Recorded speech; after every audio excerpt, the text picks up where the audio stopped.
Os velhos Bitinga, ou, como nós chamávamos, os velho Bitinga. Prosa, memórias de infância. Cidinha Souza Pinto, junho de 2021, em Monte Alegre do Sul. Seus primeiros nomes, os de batismo, talvez ninguém soubesse, a não ser os familiares ou as raras pessoas próximas ao casal. Eram conhecidos apenas como os velhos Bitinga, ou como nós todos, da redondeza do nosso sítio em Pirassununga, os chamávamos os velhos Bitinga. Conhecido também era o lugar onde moravam, mas fácil de achar não era, não. Dizia-se que não moravam, mas se escondiam. Embora fossem proprietários de um considerável pedaço de terra potencialmente produtiva, não plantavam, não colhiam e viviam a sua vida distante da chamada civilização.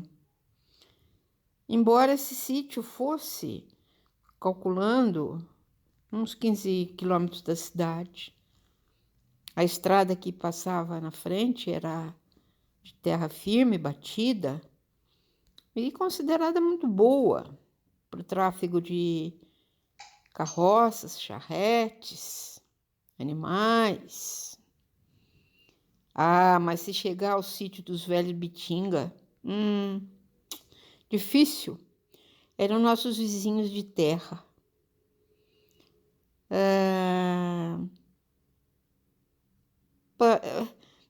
Vizinhos mais ou menos, porque a divisa era feita com arbustos esgalhados, com muitos espinhos, chamados arranha-gato, que, como o nome indica, arranhavam quem ousasse transpor a linha demarcada. Mas transpor para quê, se mal se avistava o que havia do outro lado da estrada?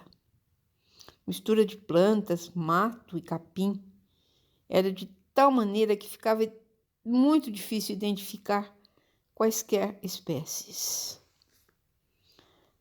A porteira de entrada da propriedade, se é que alguma tábua segurando uns pedaços de arame poderia ser chamada de porteira, jamais impediu quem quer que fosse de sentir-se dentro das terras. Bastava arrastá-la e pronto. Abrir não era um verbo conjugado. Faltava, isso sim, quem o quisesse fazê-lo. Para que porteira, velho Bitinga? Perguntava-lhe meu pai. Ô, Sr. Orlando Boiadeiro, dizia ele, para que as vaquinhas e os boizinhos não saiam pela estrada e para ninguém entrar aqui sem ser convidado. Velhos Bitinga, quem os visitaria se até aquelas terras já haviam sido abandonadas pelos seus donos? Mas domingo sim, domingo não. Quando nós passávamos nossas férias em nosso sítio, família de tia Yolanda, tio Antônio, minhas primas Rosa e Regina, papai, mamãe. Era o dia esperado por mim, ainda criança, para irmos visitar os velhos Bitinga. Velhos Bitinga, que o tempo os esquecera ali. Papai sempre levava uns pedaços de carne, de porco, que abatia em nosso sítio, espigas de milho. Mamãe fazia pão feito em casa e nós os presenteávamos. Vencer aqueles poucos quilômetros que nos separavam dos velhos Bitinga era uma aventura para mim em meio à selva. Significado que tinha para mim essa caminhada. Eu lembrava dos filmes de Tarzan que via na matinê. Na realidade, bastava caminhar somente uns poucos quilômetros entre um sítio e outro. Chegávamos repletos de carrapicho e picão nas roupas, nos sapatos. Mas como era divertido! Papai nos limpava com facão, né? E tirava tudo. O sinal de que estávamos nos aproximando da casa era um odor característico de fumaça, de fogo queimando lenha quase verde, ou quase seca. Nunca se sabia. Vinha de uma pequena chaminé de latão enegrecido pelo tempo, que enfeitava as telhas encardidas da casa. Parecia querer ganhar o espaço e desvencilhar-se daquele fogão de rabo, né? Plantado num canto da cozinha, cuja pintura das paredes há muito deixara de ser branca. Era escura e fedida, e um forte odor impregnava todo o ambiente, vindo hoje, eu sei, do cheiro da velhice, com ausência de banhos, das carnes e sebos pendurados num fio de arame para secar e que pingava gordura sobre o velho fogão de rabo. Havia ainda os picumãs, assim chamadas as teias que ficavam penduradas do forro, caindo como pequenos véus negros, o que tornava ainda mais sinistra aquela vivenda. Balançavam para lá e para cá e para lá, com o mínimo sinal do vento.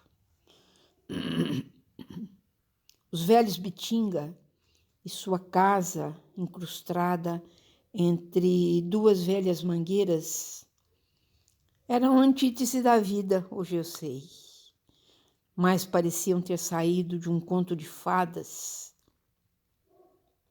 Inexplicavelmente me transportava como num passe de mágica para esse indescritível mundo do imaginário fantasmagórico, habitado por bruxas malvadas, morcegos, vampiros, gnomos e sacis.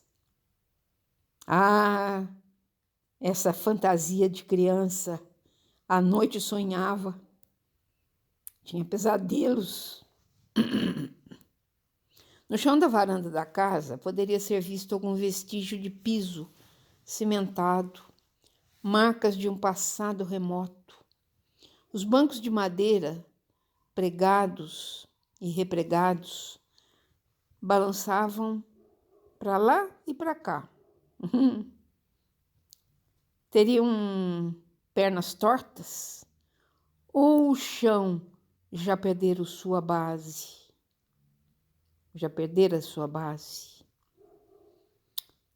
Era então se sentar, ou melhor dizendo, equilibrar-se.